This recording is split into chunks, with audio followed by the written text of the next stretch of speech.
आइए आज के सेशन में मैं आपके मध्य बहुत ही अच्छा टॉपिक लेकर के प्रेजेंट हूँ। और आज के सेशन में अपने इंडिया के अर्थात भारत के राष्ट्रीय प्रतीक एवं राष्ट्रीय ध्वज के बारे में चर्चा करेंगे। आज हमारा मुख्य टॉपिक क्या है? भारत के राष्ट्रीय प्रतीक एवं राष्ट्रीय ध्वज।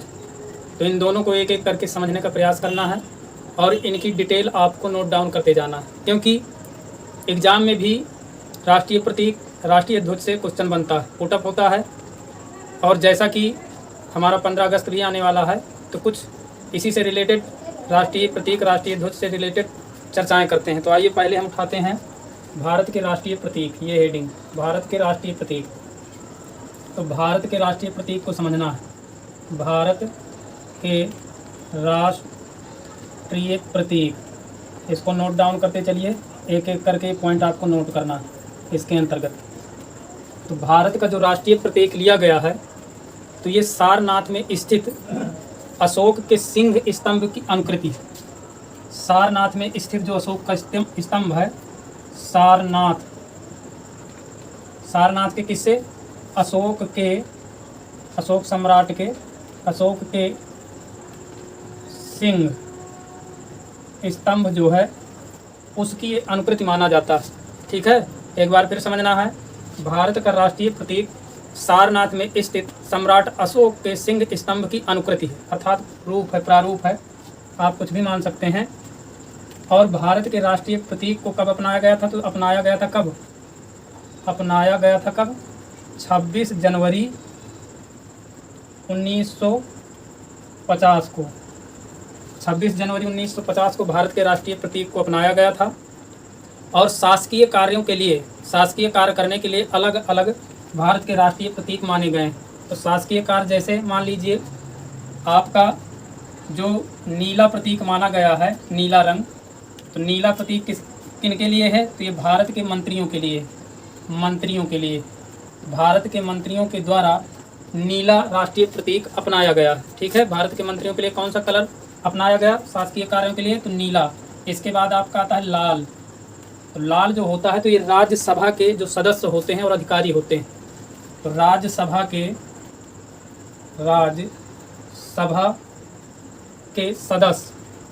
सदस्य और अधिकारियों के द्वारा ये लाल रंग राष्ट्रीय प्रतीक के रूप में यूज किया जाता है।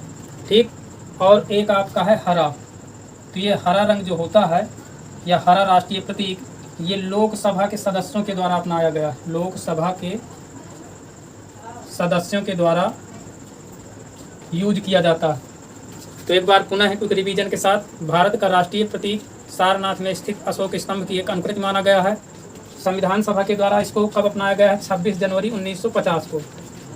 अलग अलग शासकीय कार्यों के लिए अलग अलग कलर या राष्ट्रीय प्रतीक यूज किया जाता है। जैसे नीला रंग भारत के सभी मंत्रियों के द्वारा यूज किया जाता है, लाल रंग राज्यसभा के सदस्यों और अधिकारियों के द्वारा यूज किया जाता है, वहीं हरा रंग आपका लोकसभा के सदस्यों के द्वारा यूज किया जाता है। तो ये तो रहा भारत के राष्ट्रीय प्रतीक के बारे में। ठीक, आइए चलते हैं राष्ट्रीय ध्वज के बारे में समझते हैं, इसको नोट डाउन करिए। तो भारत का राष्ट्रीय ध्वज क्या है समझना। तो समझिए भारत का राष्ट्रीय ध्वज, भारत के राष्ट्रीय ध्वज को क्या कहते हैं? तिरंगा। हम तिरंगा के बारे में बात करेंगे। तिरंगा का मतलब 3 रंगों वाली आकृति या प्रारूप। ठीक है, तो तिरंगा जो भारत का होता है वो समझना है। तो तिरंगा 3 रंगों की एक आकृति होती है, पट्टी जैसे ये आपका मान लीजिए तिरंगा है, थोड़ी देर के लिए इस तरह से कुछ करके ये आपका तिरंगा। तो जो भारत का राष्ट्रीय तिरंगा ये 3 रंगों की एक पट्टी है, जिसमें से आपके सबसे ऊपर गहरा केसरिया रंग होता है। मध्य में आपका ये जो होता है सफ़ेद होता है। क्या होता है? सफ़ेद। और जो नीचे की पट्टी में होता है तो ये गहरा हरा होता है। क्या होता है? गहरा हरा। और तिरंगा के मध्य में आपका एक चक्र होता है, जो सारनाथ में स्थित अशोक के स्तंभ के सिंह स्तंभ के चक्र से लिया गया। सिंह स्तंभ में एक चक्र बना है, उसी को लिया गया। इसमें 24 तीलियां हैं, जिनका अलग अलग अपना महत्व बताया गया। ठीक है, तो आइए केसरिया रंग क्या बताता है। तो जो केसरिया रंग है आपका, तो ये जागृति और सौर का प्रतीक माना गया है। क्या माना गया है? केसरिया को केसरिया रंग को क्या माना गया है समझिए। तो ये जागृति एवं सौर का प्रतीक है। क्या है? सौर का प्रतीक माना गया है केसरिया को। वहीं आपका जो सफ़ेद रंग है, सफ़ेद, तो ये शांति, शांति, सत्य और पवित्रता का प्रतीक माना गया। क्या? पवित्रता, पवित्रता का प्रतीक माना गया। हरा आपका क्या माना गया है? तो जो गहरा हरा है ये आपका माना गया है समृद्धि, समृद्धि, समृद्धि एवं खुशहाली का प्रतीक माना गया। खुशहाली। तो आइए समझिए, इनसे क्वेश्चन बनता है। केसरिया रंग का क्या अर्थ है? जागृति एवं सौर का प्रतीक। सफ़ेद रंग क्या है? शांति, सत्य और पवित्रता का प्रतीक। हरा क्या है? समृद्धि एवं खुशहाली का प्रतीक। उम्मीद है कि आप नोट डाउन करते चले जाएंगे। इनसे रिलेटेड क्वेश्चन बनता है। 1947 के पहले, अर्थात भारत आज़ाद होने के पहले, ये हमारा तिरंगा नहीं था, केवल प्रतीक के रूप में चरखा का यूज किया जाता था। महात्मा गांधी जी का चरखा, चरखा को राष्ट्रीय ध्वज माना जाता था। लेकिन संविधान सभा के प्रारूप, संविधान सभा के द्वारा इसे 22 जुलाई, कब? 22 जुलाई 1947 ईस्वी को, 1947 ईस्वी को अपनाया गया था। इसके प्रारूप को, तिरंगा के प्रारूप को कब अपनाया गया संविधान सभा द्वारा? तो ये 22 जुलाई 1947 ईस्वी को अपनाया गया था।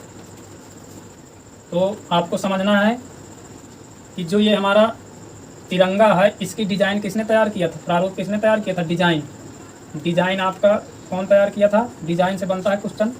तो पिंगली वेंकैया, पिंगली वेंकैया, इनके द्वारा राष्ट्रीय ध्वज अर्थात तिरंगा की डिज़ाइन तैयार की गई थी।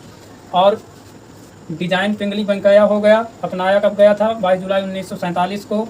और जो इसकी लंबाई चौड़ाई का अनुपात होता है, लंबाई चौड़ाई का अनुपात होता है, तो ये अनुपात आपका कितना होता है? 3:2।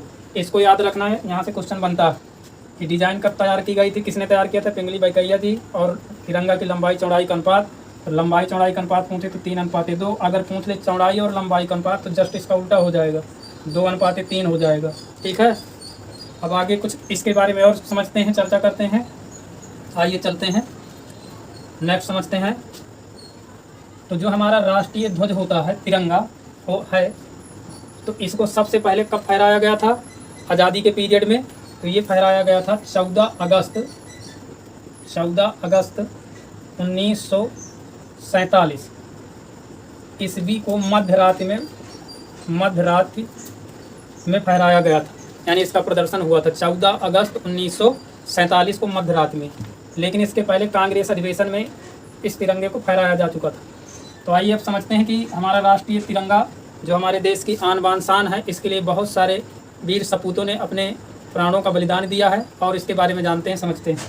तो जो राष्ट्रीय ध्वज तिरंगा है, तो जब कभी राष्ट्रपति, याद रखना है, राष्ट्रपति, उपराष्ट्रपति, उपराष्ट्रपति एवं प्रधानमंत्री, प्रधानमंत्री, ये 3 नाम याद रखना है। राष्ट्रपति जी जो हमारे भारत के प्रथम नागरिक के रूप में माने जाते हैं, दूसरा उपराष्ट्रपति जी और प्रधानमंत्री जी। जब कभी इनका निधन होता है तो हमारा राष्ट्रीय तिरंगा 14 दिन के लिए झुका दिया जाता है। कितने दिन के लिए? 14 दिन के लिए झुका दिया जाता है। यानी राष्ट्रीय शोक के रूप में कई दिन के लिए झुकाया जाता है? 14 दिन। वहीं अगर देखा जाए तो जैसे पूर्व राष्ट्रपति, पूर्व उपराष्ट्रपति, पूर्व प्रधानमंत्री, यानी पूर्व पहले जो बन चुके हैं, यदि उनका निधन होता है तो राष्ट्रीय तिरंगा को, यानी तिरंगा को 7 दिन के लिए झुकाया जाता है। कितने दिन के लिए? 7 दिन के लिए। ठीक, तो ये याद रखना है। राष्ट्रपति, उपराष्ट्रपति, प्रधानमंत्री जी का निधन हो तो कितने दिन के लिए झुकाया जाता है? 14 दिन के लिए। वहीं पूर्व राष्ट्रपति, उपराष्ट्रपति, प्रधानमंत्री का निधन होता है तो 7 दिन के लिए। आइए और समझते हैं इसके बारे में। राष्ट्रीय ध्वज संहिता, राष्ट्रीय ध्वज संहिता 2002 को एक रूल अपनाया गया, यानी अधिनियम दिया गया कि इसे राष्ट्रीय धरोहरों के साथ साथ निजी संस्थानों में भी आम नागरिक फहरा सकते हैं। कब का ये अधिनियम है? 2002 का। राष्ट्रीय ध्वज संहिता के अनुसार निजी संस्थाओं में भी अब इसको, निजी संस्थाओं में भी अब फहराया जा सकता है, इसकी अनुमति प्रदान की गई। वहीं विचारधारा के अनुसार उच्चतम न्यायालय के जो है आपके मुख्य न्यायाधीश बी एन खरे जी 2004 में एक अधिनियम पारित किया कि राष्ट्रीय तिरंगा फहराना मूल अधिकार के अंतर्गत शामिल कर दिया गया है। इसके अंतर्गत अनुच्छेद 19 का फर्स्ट आ के अंतर्गत, ये याद रखना, अनुच्छेद 19 फर्स्ट के अंतर्गत आ के अंतर्गत इसे मूल अधिकार के रूप में अपनाया गया, यानी मूल अधिकार में इसको सम्मिलित कर दिया गया राष्ट्रीय तिरंगा को। इस प्रकार से आज के सेशन में हम अपने तिरंगा के बारे में जाना और इनसे कैसे कैसे क्वेश्चन बनते हैं, कहाँ से क्वेश्चन पुटअप होते हैं, ये भी बताया गया। आपके वनडे एग्जाम में या किसी अन्य एग्जाम में राष्ट्रीय ध्वज और राष्ट्रीय प्रतीक से क्वेश्चन बनता ही बनता है। आज के सेशन में बस इतना ही। बहुत जल्द आपके मध्य में पुनः कुछ नया लेकर के प्रेजेंट होऊंगा। वंदे मातरम, जय हिंद।